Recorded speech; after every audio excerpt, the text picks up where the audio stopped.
Okay, it is 7 o'clock. We will start the meeting. Looks like we've got just shy of about 30 people on right now. So this is beginning beekeeper class week 1. There'll be a 6-week class. Most of the classes usually last about 2 hours.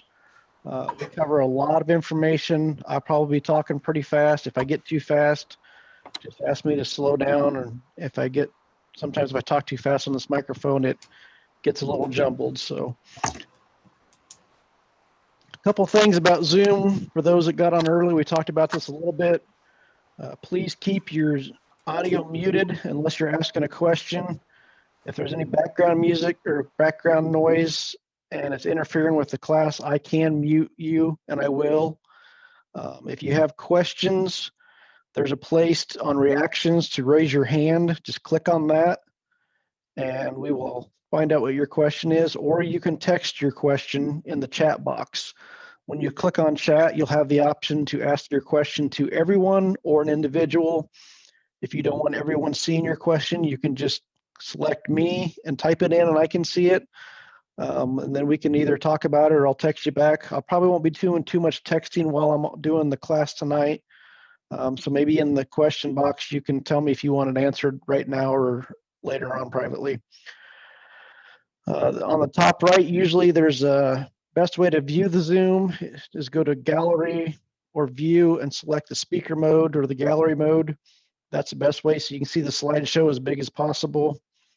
On the video portion of it, if you don't want your picture being seen, you can click the stop video on your side of it, and that will just it shows the name and not the person, so that's up to you as well. So my name is Scott Kent. I am the director of the Clark County Conservation Board. That is my cell number. I ask that you don't call that at night when I'm sleeping. Otherwise, if you have bee questions, I am more than happy to answer those questions. That is my work email. Feel free to ask questions on that. There may be some information we send out later on. So if you want to be added, if you're not on our mailing list, emailing list, or Facebook site and you want to be added, click on that. Clark County Conservation Board. So it's clarkccb@gmail.com. One of the groups that helps us be able to not charge for this program is the Friends of Clark County Conservation. They do have a yearly membership for $20. We just throw that out to help them out. The funds that they raise go back to help the Conservation Board to do projects within the parks in the county. So about the Southern Iowa Hive Handlers, we started this group. Rose and I and a few people got together just to get some beekeepers together to share ideas, to see what was going right, to see what was not going correctly, and get together. And it turned out that this was a way bigger demand than we realized. We were hoping for about a dozen people. Last year, we had about 40 in our class, and that's been about an average 40 to 50 people in our class. I think right now, tonight, we're over 30. And this group has been about 4 to 5 years right now. We've done this program. I think this is the 4th or 5th year. I think 4th year we've done this. But we do have a Facebook site called Southern Iowa Hive Handlers. It's a private group. You have to click on that and request to be a member of that.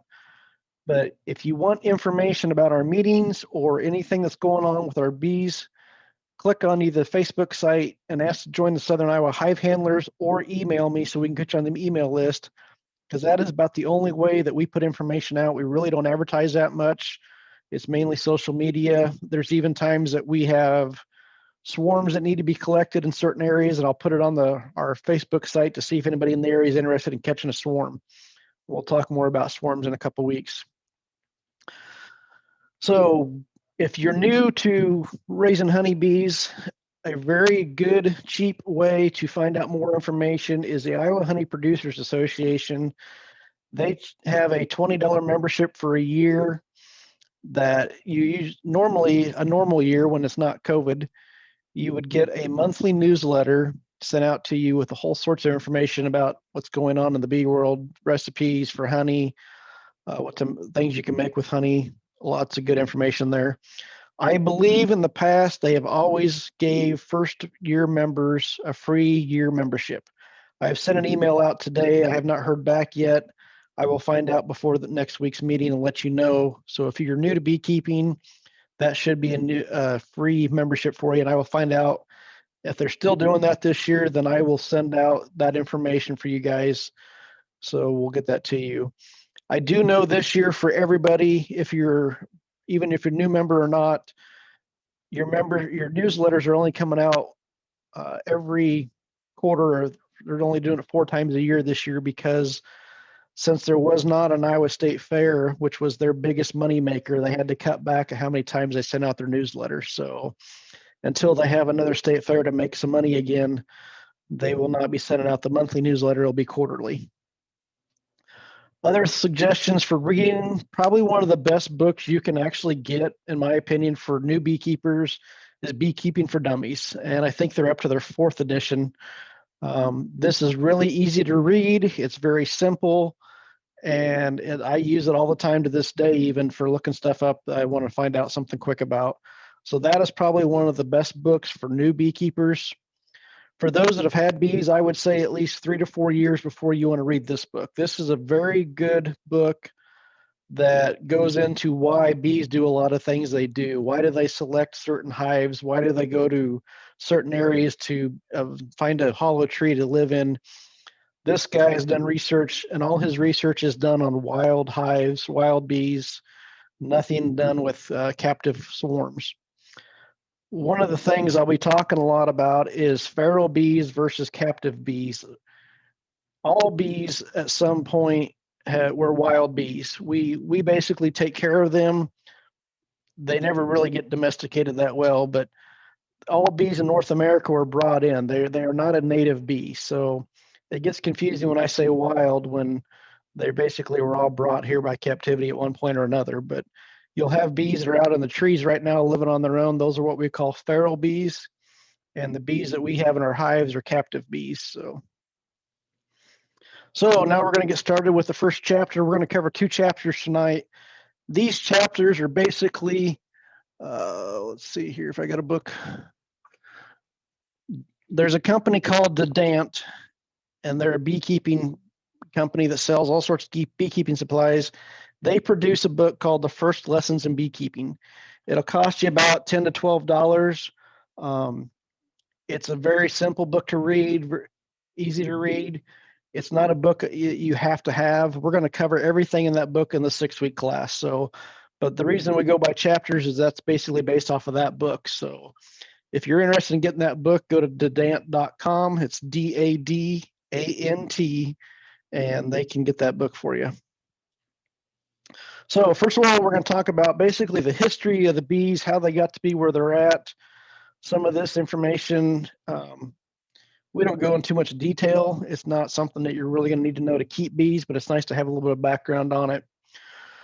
So one of the questions you have to ask yourself if you're getting into bees is, why are you here? Why are you doing this? For each person, that's going to be a different answer.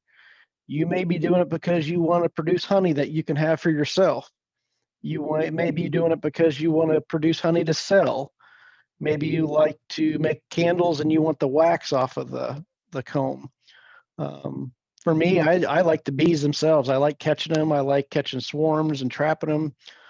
So there's lots of different reasons why people do this. Very few of them are going to do it for a business to make a bunch of money on, and most of it is hobbies. But for each person, it's different. So you're going to have to ask yourself, why are you doing it yourself? There's going to be a version from small scale beekeeping, which may be 2 or 3 hives is all you have. There's about probably 4 to 5,000 in Iowa that have small hives. Or you could be one of the big producers. There's about 20 of them in Iowa. I know, for instance, the ones up in Perry, he told me, I think he's got about 3,500 hives right now. That's what he does for a full-time job, is he has about 3,500 hives. And I'm guessing right now he's probably in California with his bees at the almond groves. So that's what the big guys are doing with them. So of the 250,000 species of plants that share our world, 3/4 of them rely on pollinators to reproduce, which, if you look at that sentence, it really doesn't mean a whole lot until you start thinking about it this way. This is a picture of an average grocery store, whether it be Hy-Vee or Fairway. When you walk into that produce section, this is what it typically looks like. You don't even think about how that produce got there. But without the bees, this is what that produce department would look like. A lot of our food, one way or another, is affected by the honeybees and or pollinators. So there's several different types of honeybees. We won't go into a lot of detail on these, but I just want to see there's the Western honeybee, and the scientific name is Apis mellifera. Apis means bee-like, and mellifera means honey. So basically, Apis mellifera means the honeybee. So the L stands for the 18th century taxonomist Carolus Linnaeus, who named the Western honeybee, and he also named several hundred plants and animal species. So he gets a little bit of credit for the honeybee name there by having that initial in there. And then that name is divided into 20 subspecies. And once again, like I said earlier, none of those are native to North America. So there's species that, such as the house sparrow, the European starling, the house mouse, the honeybees. All of those species were not native to North America. They all came over in the ships or were brought over by the people that came on the ships. So it came over to North America by European settlers. So the different types of bees, there's the German black bee, the Italian, which is the most popular, the Caucasian, which is probably the second most popular, or I'm sorry, the Carnelian is probably the second most popular. And then the Russian bees, which are coming on pretty strong too. And then there's the Africanized bees. Now, obviously, the Africanized bees don't affect us a whole lot because we are too cold of a climate for them to survive. But what we have found out is when they do DNA on some of these bees, there's just a little bit of Africanized bees starting to show up in the genetic makeup of our bees. And you can usually tell from the German bee, who's really dark colored, versus the Italian, who's a lot lighter colored bee itself. The darker they are, it seems like they're more aggressive. Sometimes that's good, sometimes that's bad. Typically, in my experience, the darker the bees, the more aggressive they're going to be, and the more aggressive they are, the better production they are. Your strongest hives that produce the most honey are usually going to be the ones that are really aggressive, that when you open that box, they're going to let you know that they're not happy about it. So there again, you kind of have to look at some of that information to decide if you're going to get bees, what type you want. There's also the type of bee that I have, which is basically a Heinz 57 of a cross of about all these bees, with not much Africanized bee in it, obviously. I don't buy a line of bees that are purebred or anything. I usually catch what's out there and what survived over the winter, which is usually a mix of several of them. So this is just a little bit of background on the German bee. It's very dark in color, tends to be very defensive, making bee management difficult. They're a very hardy strain, especially for the cold. These are things you need to keep in mind on what type of bees you want to buy for production. Obviously, if you want to buy something that's going to be cold hardy for the climate that we're in, especially with the weather we're having this time of the year. But their drawbacks are, because of their defensive nature, they're going to be more susceptible to many brood diseases. And although the feral bee population in the U.S. was once dominated by this strain, it's becoming fewer and fewer as time goes by. The Caucasian bee, it's a race of honeybees native to the foothills of the Ural Mountains.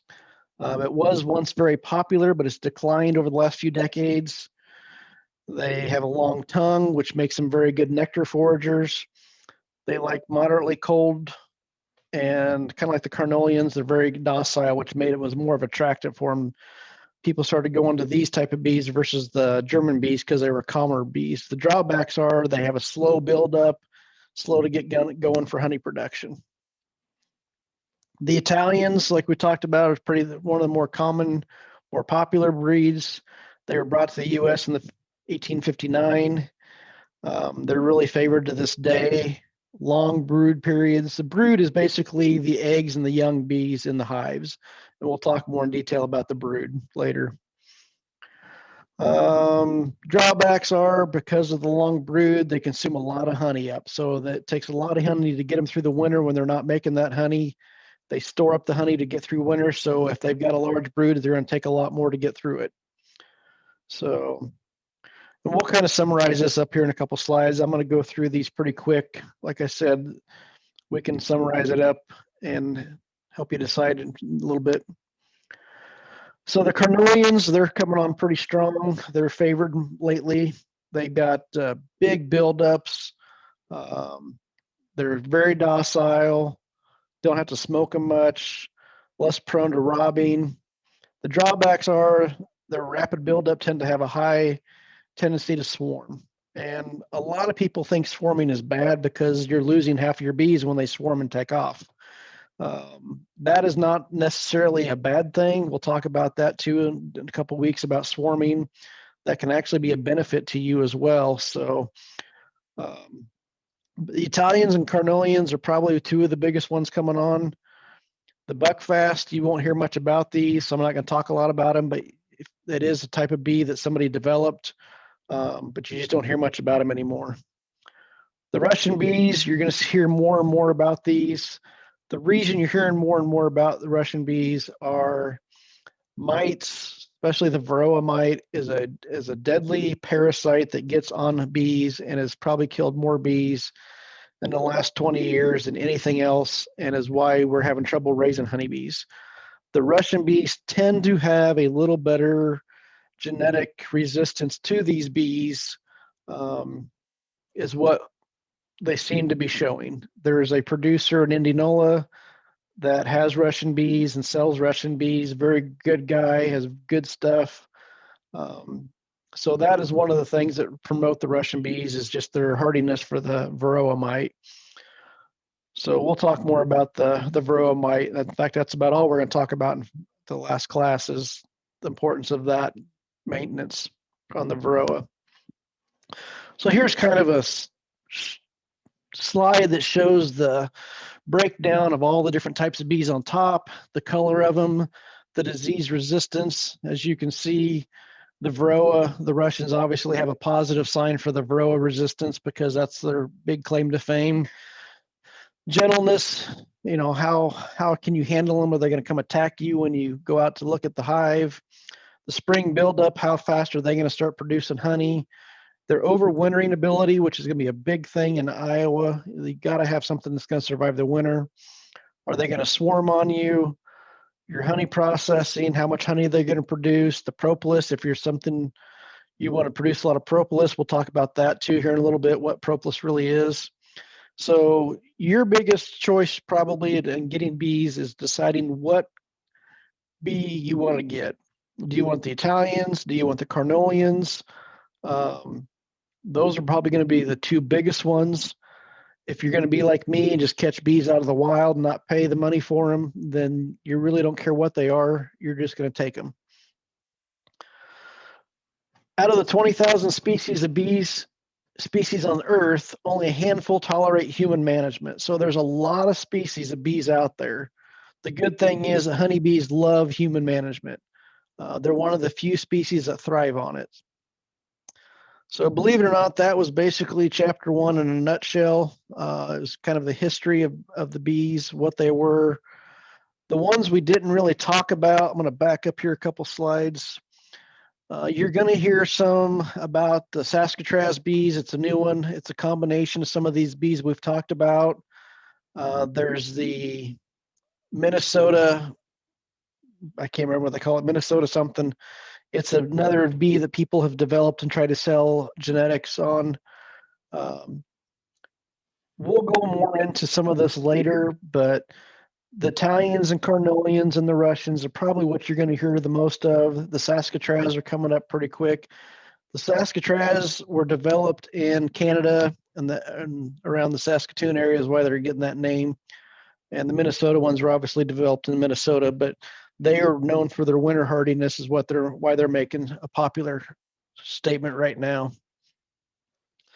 So the world of honeybees.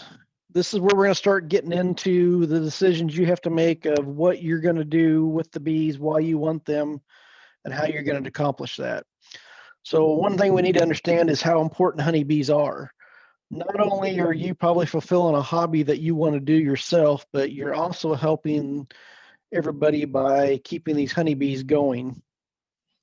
So this is actually a slide that I put together several years ago, but approximately a third of all the food we eat is pollinated by honeybees. And at that time, it was a $15 million of produce in the United States annually. And I'm sure it's probably way more than 15 billion right now. So if the honeybees die off, all the products would rise. So even the almonds, when we had the bee scare, went from $1.50 per pound in 1983 to $3.50 a pound in 2005. And I'm sure that's, and now in 2021, I'm sure it's way higher than that. So Einstein said if the bees disappear from the surface of the earth, man would have no more than 4 years to live. No more bees means no more pollination, no more plants, no more animals, no more man. So it's not just the foods that are directly affected by the pollination. When you start taking into account that the corn that is produced out there and the alfalfa that is produced, that honeybees germinated those plants, and then that is used to feed the livestock and some of the food that we consume that way, it becomes a lot much bigger picture and affects us a lot more. So, let me back up here. So honeybees are the only insects that produce food for humans. There are no other insects out there that we know of that produce food for humans directly. So all the fruits and vegetables you saw from the slides before on the produce section were some form of pollination to reproduce. The honeybee is the one main pollinator in the animal kingdom. The honeybee pollinates an estimated 30% of the food eaten in the United States. Another outstanding statistic is that in the last 20 years, the domesticated honeybee population has shrunk by 30 to 50% in the United States. A lot of that was because of the rise of the Varroa Mite. Like I said, you're going to hear Varroa Mite almost every class of the importance of controlling that parasite on the bees. So the honeybees were brought to the Americans in the 1620s from Asia and Africa. Even though the different types of bees, birds, and even bats can pollinate plants, honeybees are the most prolific and productive of the pollinators. So they're an outstanding insect whose way of life fascinates scientists even to this day. The one thing you'll get out of this class more than anything is how efficient honeybees are and how much of a role they take in our lives, and how there's a lot of things we can learn from them too. So a honeybee's goal in life, this is one of the main things in class you have to understand, is they have two things that they have to survive, is to reproduce and get through winter. And the way they reproduce is they produce as many offspring as they can. And then the only way they're going to survive through winter is to produce much honey as they can. So reproducing and the survival through the winter is that's the only two things that they worry about. They achieve this by being very social. Bees work together very, very well. It's one of the things that I think as a society we could really gain a lot by the bees, if nothing else, is working together. They do that by cooperating the brood care. They take turns. Each one has their jobs. We'll talk about the jobs here in a little bit. The reproductive division of labor, the overlapping of generations. Whoops. And that's how they achieve those three things. So we're going to talk a little bit about what the bee is itself. This is a picture, and we're going to show you lots of pictures of, this is a frame of bees. And in the center here, you're going to see this queen. Now she is marked. She has paint right on here on the top of her thorax. But the one thing I want you to see about her versus the rest of them is how much longer she is. She has a torpedo looking body there. She's so much longer than the rest of them. And we'll talk about the queens more, but through the classes, you're going to see lots of pictures because we want you to be able to identify the queen because she is the livelihood of that whole colony of bees.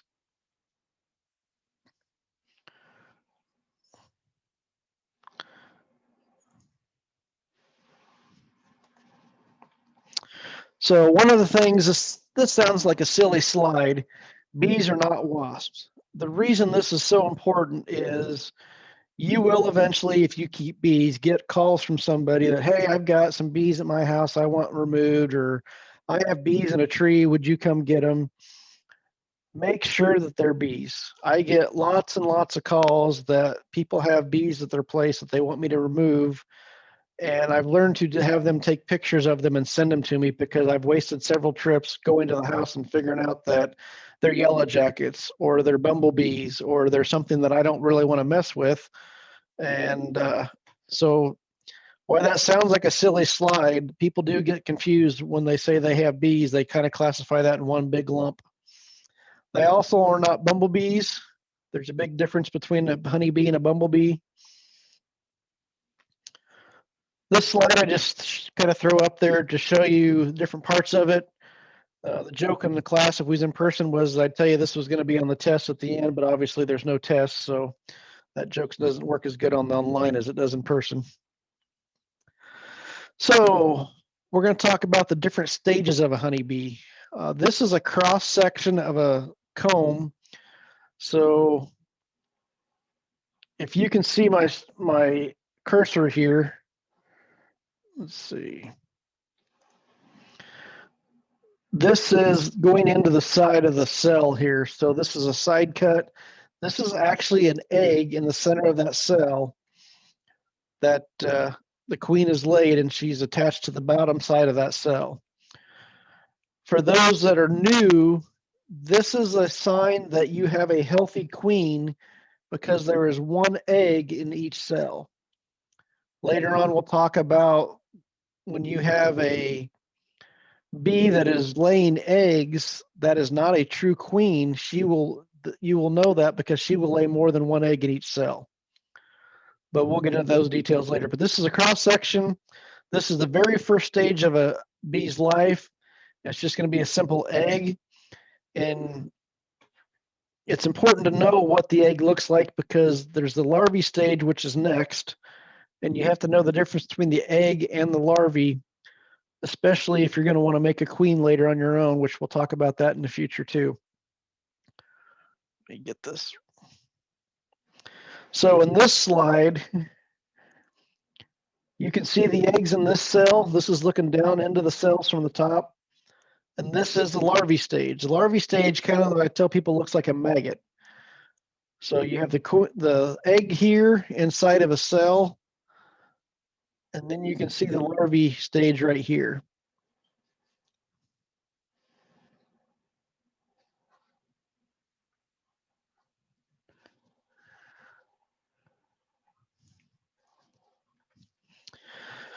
Then the third stage is what they call pupa.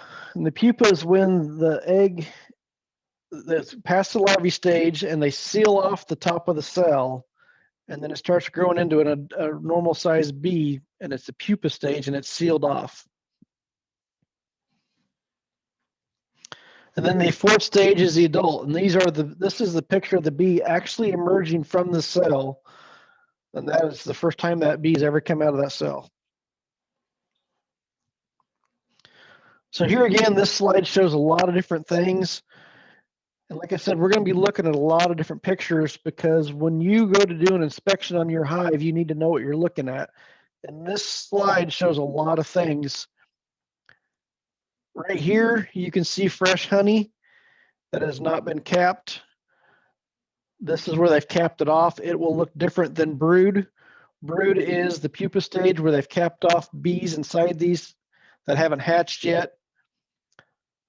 The honey, this capped will be kind of a white or a light yellow. And the brood's always going to be a brown color. You can see the larvae over here. I don't see any eggs in this picture, I don't think.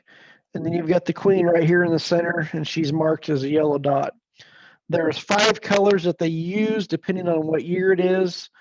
And we'll talk about those later on when we talk about queens, but she's got paint marking on her to make her easier to find. The bees will chew that paint off sometimes and make it hard to find them. So I don't rely on the paint, but just look at the torpedo body She's about half again as long as any other bee out there.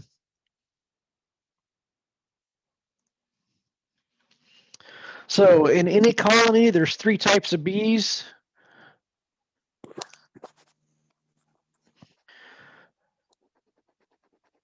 You have the worker bee. The worker will be females. They're all females. And then you have 1 queen in each colony, and then you're going to have a few drones. The drones are the boys. They're the lazy guys that sit around and don't do a whole lot. And we're going to break it down and talk about each one of these and the importance of each one in the colony.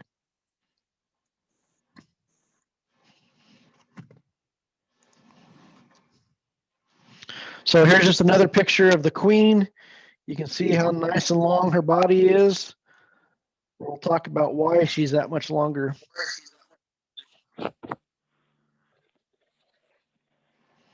So in a colony of bees, now when I say colony, that is basically 1 hive. So I'm going to show you. So basically this is 1 hive. And then what we're going to be talking about in the next slide is what is inside this 1 colony. This colony could be in a hive like we have here, which is a commercial hive that beekeepers keep bees in, or it could be a hollow tree out in the woods that the feral bees are living in, and that could be a colony. So, but we're going to talk about what is in each colony.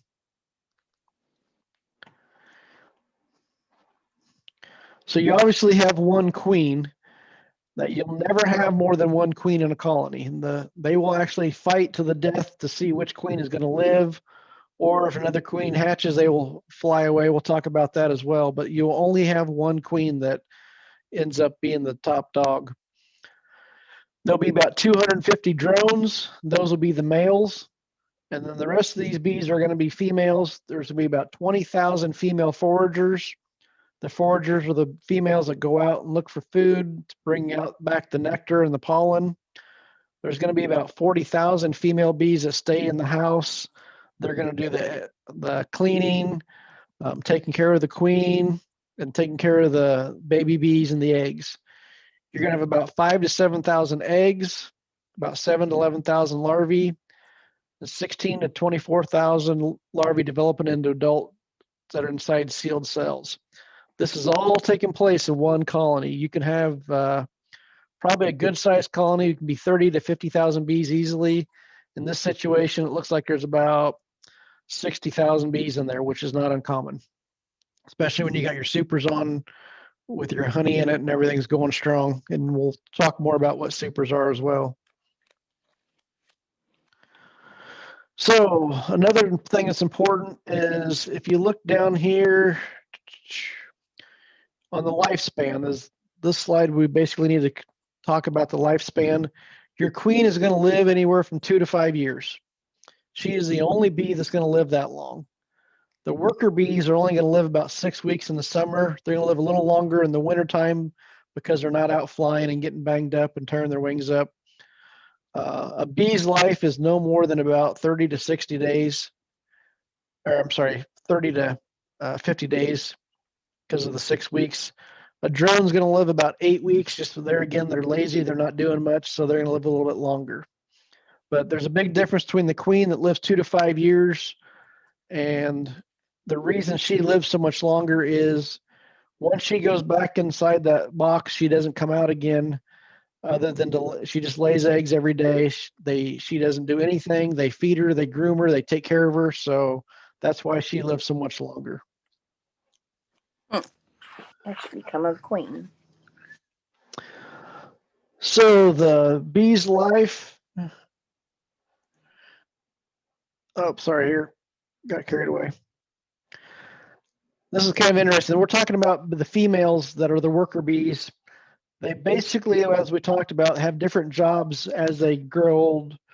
So the first 2 days, they're going to be kind of the little kids. They're going to clean cells and keep the brood warm. They don't have a lot of jobs to do. As they get older, they're going to be the teenagers. They're going to feed some of the older larvae and babysit. They also feed the youngest larvae. And then when they come young adults, they're going to produce wax, build comb, carry food, take out the dead bees. And then day 18 through 21, they're going to be the bouncers. They're going to guard the hive entrance. They're not going to let anybody in that's not supposed to be there, whether it's another bee or a mouse. They're kind of the guards of the hive. And then days 22 until they die, they'll be flying out to get going out to get pollen, collect nectar, get water. Now, the thing about bees is their job can change at any time and they can swap back and forth, especially when they swarm.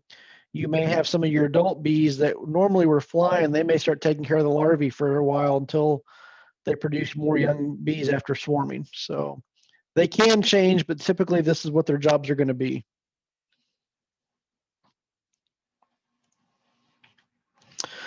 So we talked about the worker, the females of the colony. They're strictly female. They're going to be the largest population of the hive.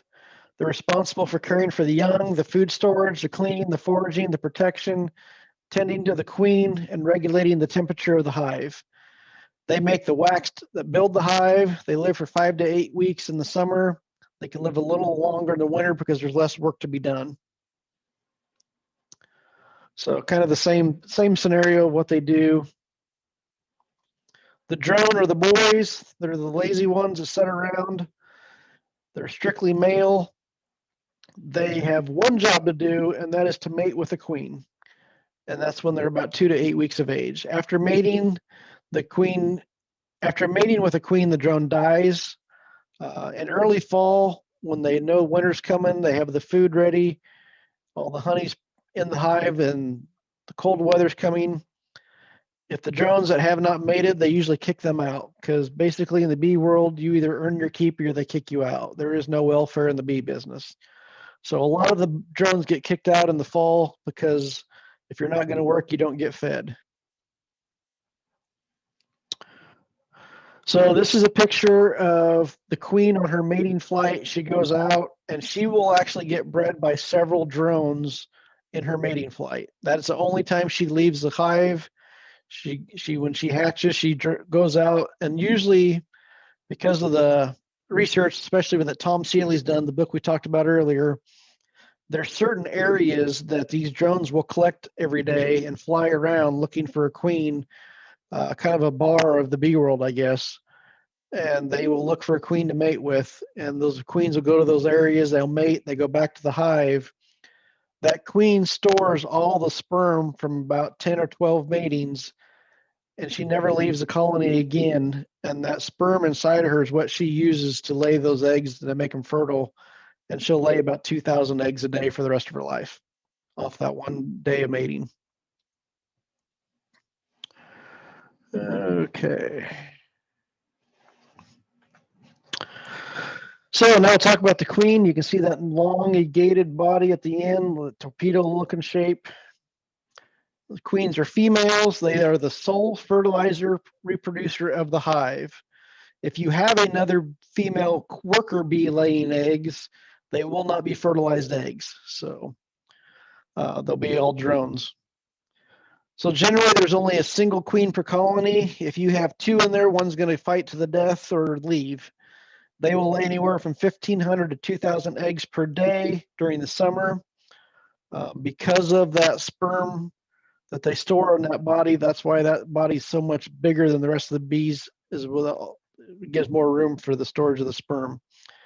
And they are fed exclusively royal jelly. That's what makes them the queen. If you look at this picture here, you can see the pink colored or red colored paint mark on her. If you notice how all the other bees are looking at her, toward her, they feed her, groom her, take care of her. If she does not survive, the colony does not survive. So kind of a rough, quick rundown of the queens. They make only one mating flight during their life. They can store sperm for up to 20 drones that she collects on that flight. Drones that mate with her die in the act, and she can store that sperm for up to 5 years. She'll lay about 2,000 eggs a day at a rate of 5 or 6 a minute. That's 175 to 200,000 eggs laid per year. So if you do the math, it's pretty simple. If they're laying 2,000 eggs a day for 30 days, that means that you're going to go through 60,000 bees in a month. And that's what we said. If a average lifespan of a bee is a month or 6 weeks, and your average colony size is 60,000, that's where you come up with those numbers. So her diet determines the development into a queen or a worker bee. So the more royal jelly she's fed, and when she's being developed, the bigger and stronger queen she's going to be. They're fed that high royal jelly, high protein diet for 3 days. On the 4th day, the larvae is destined to be workers or switch to be worker jelly. So the bees decide which ones they're going to make into queens and which ones are not. They make the cut. The queen larvae is fed exclusively royal jelly, so she develops the ovaries, and that's what she needs to lay the eggs. Another picture of the queen. If you look to where her wings end up about halfway down the body versus these female workers, where they're about 3/4 ways down the body. This picture here, the queen is in the center. The reason she doesn't look as long is because her back end is down inside a cell laying an egg. So it's a little deceiving in that picture, but we show it to show you that she's down inside there. So sometimes you pass over them and don't even realize it. The bees eat honey primarily to fuel their wing muscles. They can fly with a radius of up to 4 miles from their hive. They go that far looking for nectar and pollen. Their top speed is about 22 miles per hour. So if you do that in honey fuel consumption, they get about 7 million miles out of a gallon of honey. So pretty efficient. That's one of the things too we joke about is since they can fly up to a radius of 4 miles, there's one of the nice things about honeybees is you can keep honeybees in your yard and they can fly 4 miles in any direction, and you'd be surprised how many thousands of acres that is. So basically you can let your neighbors feed your bees and don't cost you a thing. So 4 things bees need to survive. This is very important to know. They got to have pollen. They got to have nectar. They've got to have water. And they got to have propolis. I'm sorry, tree resin, which is propolis. So pollen comes from flowers. It's high in protein. It's what they use to feed the larvae, the brood. They carry it by their leg hairs on their back legs. There's a picture of them carrying, you see their back legs have the little pollen sacs all build up on it. The nectar comes from flowers. It's high in carbohydrates. It's 20% sugar. That's why we're able to feed sugar water to the bees and do so successfully. It's made from glucose and fructose. It's used to make honey. Honey is about 80% sugar. And they carry this in their stomachs. The water comes from any water source. Like I said, anything within 3 or 4 miles they're going to pick up on. From my experience, I've got a little pond behind my house where I know some of the bees actually get water from. They will pick one spot, like a little muddy shelf, and that will be the one spot that they pick their water from. They may choose a bird feeder, bird water, or whatever, but whatever they choose, all the bees will go to that area. They carry it in their stomach. It's used for drinking and cooling the hive temperature. The tree resin comes from plants and trees. It's carried by their stomach. They use it to make propolis, which is bee glue. They will use that propolis to seal up any crack and any crevice of their colony that needs to be filled up. So propolis is antibacterial. So if they line the inside of their hive with that propolis, it kills a lot of the bacteria that could be harmful to them. Seals up the cracks and holes so they don't have for the weather. And it's also waterproof. So there's a lot of things that this is used for their survival, not necessarily to eat, but just for the survival of where they live. And it also makes the moisture that builds up in the hive from condensation slide down the edge of the hive versus sliding down through the bees when it's cold out. So we'll talk a little bit about when I say a colony of bees in a hive could be inside a tree. It could be a colony inside of a hive that's commercially kept, or it could be a hive that is probably looks like inside of a house here that it's been abandoned or something. So they can live in multiple places and you will find them all over in different areas. So the role of the beekeeper. Don't have the expectations that you're going to have honeybees this year, that you're going to get this spring, put in your box, and they're going to produce honey all the way up to these boxes that this gentleman here has. The first year, you're probably not going to have any honey at all, unless the season is just really good for honey production, then you might get a little bit out of it. So we just try to tell people up front that the first year, your goal is to let the bees build up their own, what they need for the winter, and you probably aren't going to get any for yourself for the first year.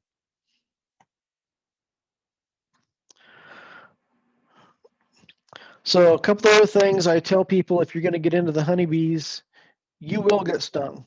It's not of a question of if, it's a question of when. Different people react to stings differently. Hopefully nobody gets stung on the eye like this, but anything is possible. I can tell you from personal experience that if you try to take a bite out of comb honey, make sure that there's no bees on it first, because they will sting the inside of your mouth just like they will sting the outside. The bees don't want to sting you. It's bad for them because they're going to die. When that stinger goes into your skin, it basically pulls out the back of their abdomen, and they're going to die from that.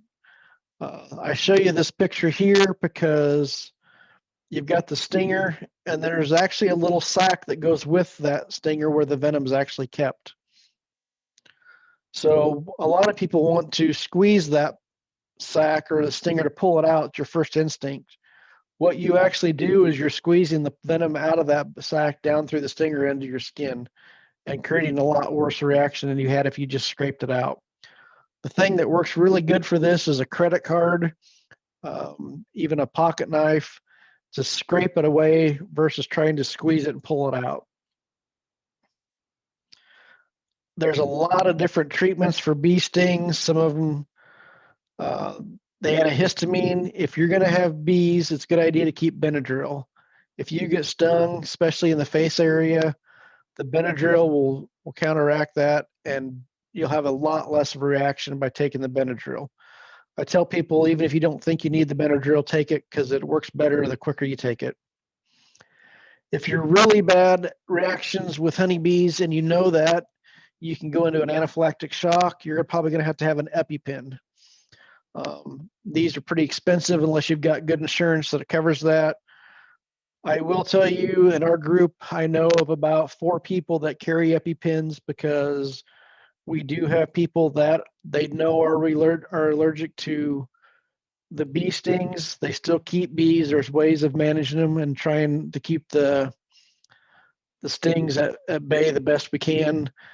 We did have a couple members last summer that ended up in the hospital because of some bee stings. It seemed like last year was like the stings were a lot more potent for some reason. But so the EpiPen is something you may want to have if you know you're allergic to them. I have people that say they don't want to get in the bees because they know they're allergic to them, and that's really not an excuse. There's ways of doing it, and be conscious about it. Home remedies, I hear these all the time. I won't say that they work or don't work. It's just that people brought these up. Some people will say put mud on it, baking soda paste, the meat tenderizer. I've even seen tobacco put on bee stings, and supposedly takes the sting out of it. So believe it or not, we're going through this really quick tonight, because without the interaction of the crowd, it seems like it goes through a lot quicker. So we're probably going to be wrapped up out of here in about 10 minutes, which is good. We covered a lot of material tonight, which will also be good if we'll have questions here at the end if you guys have any. But so the big question is, what are the bees doing right now? If you went out to my bee yard, I've got bees in 4 different areas around Osceola. You're probably going to see this picture right here exactly. You're going to see little spots on top of the snow where some bees have flew outside and have died. and people freak out when they see that, thinking that their bees are dying. That is nothing to be worried about. That is going to be a common thing you're going to see. Your bees, you're going to have bees die daily. You're having bees that are born daily. It's just a natural process of the bees. Some of them get brave and venture out in the cold weather and don't make it back because it's just too cold for them. But this is not anything to freak out about. This is something that happens pretty often. So this is something I kind of added to last year's class that it was kind of interesting. How do the bees survive the winter? That's a big question, because if you know the answer to this, you can have a better idea of how to keep your bees alive through the winter. And when I say that, you only have so much input on that, so much of it's input from the bees themselves, but you have to do your part to make sure that everything is done to your best ability to give the bees what they need to survive the winter. And when I say that, that probably had to have been done in September, October. There's not much you can do now, but your preparation early in the fall is what is going to determine if your bees are going to survive. So thermoregulation is how they're surviving. The brood survival has to be between 92 and 98 degrees Fahrenheit. For bees, body temperature must, for bees to fly, their body temperature must be above 80 degrees. They warm their flight muscles by shivering. This is also how they warm the cluster. So right now, the bees are probably, especially with it being so cold out right now tonight, they're going to be probably about the size of a cantaloupe, all clustered up in a ball. And they're going to be shivering or moving their wing muscles, creating heat. And that's what's keeping that hive warm. There's no special insulation. There's no heaters in those hives that are keeping them warm.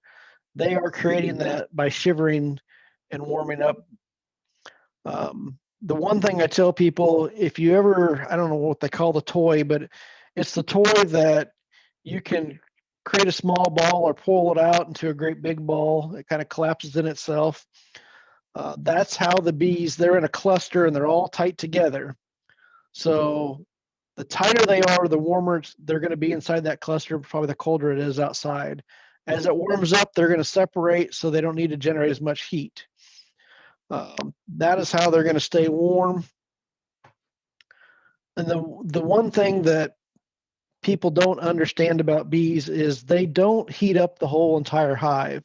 All they need to keep warm is the bees themselves. So it doesn't matter how big that area is. Sometimes that area is too big. It doesn't do them any advantage because they're only keeping warm the cluster itself. So this is a cross section. Basically, if you were looking at this hive right here. So if you were looking at this hive right here, these bottom two boxes is where the bees have all their brood through the summertime. All the eggs are laid, and then they start filling this up full of honey. And then in the wintertime, or in the summertime, they're going to fill all this full of honey. The top boxes are what you take off for the honey yourself. These bottom two are theirs. So right now in the wintertime, they're going to be moving up to the top where all the heat goes. The heat moves up. They're going to be up in this top box. So this slide is going to show you a cross section basically of the bees clustered in this top box. They're going to be surrounding the brood where that brood is to keep it warm. Now this is in Celsius, so that brood's going to be about 91 degrees, and then it's just going to get colder and colder from the outside. Down here, it's going to be too cold for the bees to survive. These bees will rotate through to keep warm, and they're going to pull food from the outside as far as they can reach into the other bees, hand it off to each other to basically feed each other and make sure the queen stays alive. If they can't reach any food and it's cold enough out here that they die from it, they will starve to death, and bees can starve to death inside of a hive.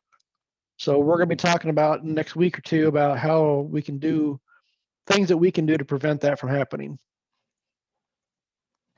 So if you took an infrared camera, which some people use for checking their bees, you will see a hot spot where the bees are clustered at or centered. This picture, you can see they've moved up because the heat goes up. It's going to be warmer up here. This is the FLIR camera, and the bees are clustered right there. So if the bees are clustered right here for a long period of time, say we get temperatures in December that are 10 degrees and it doesn't warm up much until mid-February, those bees are going to eat all the food in that area, and now the food left is over here. If they can't reach that because it's so cold, they're going to starve to death. The nice thing about Iowa is we get a couple weeks of cold weather. We might get some, like this weekend is supposed to be up around 40 again, and then it's going to cool down again. We get this variation in temperatures. It gives the bees a chance to move around and get access to that food and relocate that cluster within inside that box. So if you actually had the camera on the bees themselves, you can see this bee here is moving its wing muscles to generate heat. Now they will rotate. They're not all shivering at the same time because obviously they all don't need to do it and they would wear themselves out. So they take turns and rotate which one's going to shiver and rotate or move their muscles around to create that heat. So that is how the bees are surviving these cold temperatures. And typically, in my opinion, if it's not 50 degrees outside, you will not see hardly any bees flying. It needs to be about that 50-degree temperature before the bees will come out of the box and start flying. And it's good for them to do that because they have waste built up in their system that they had to go out and fly out and get rid of and go to the bathroom. So the other thing is, this time of year is the almonds in California. So late January, February, the almonds in California start blooming. And believe it or not, probably half of the bees that are in captivity are in California right now. Because if you look at the number of small producers in Iowa, which I can't remember the exact numbers we talked about, but if there was 4,000 of them that had an average of 5 hives, there's 20,000 colonies. And if you look at the few big colony producers that have 4,000 hives apiece, and those big ones take them all out to California, that's going to be about half the population. So the bad thing is, you can imagine what would happen if we took half the population of the cattle in the country and put them in one spot for several months out of the year, and then brought them all back to their farms, what diseases they would be spreading all across the country. This has happened with the bees as well. There's been disease spread through that way. There's been some mix up in chemical usages out there on the almond trees that killed a large amount of bees here a few years ago. But producers pay a lot of money for each hive that go out there and pollinate these almonds because these almonds do not produce without the bees pollinating them.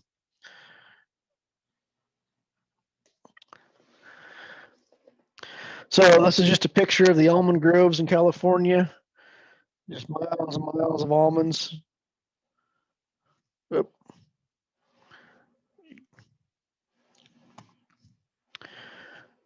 And you can see these are places here where they put their bee boxes for these bees to pollinate all these trees.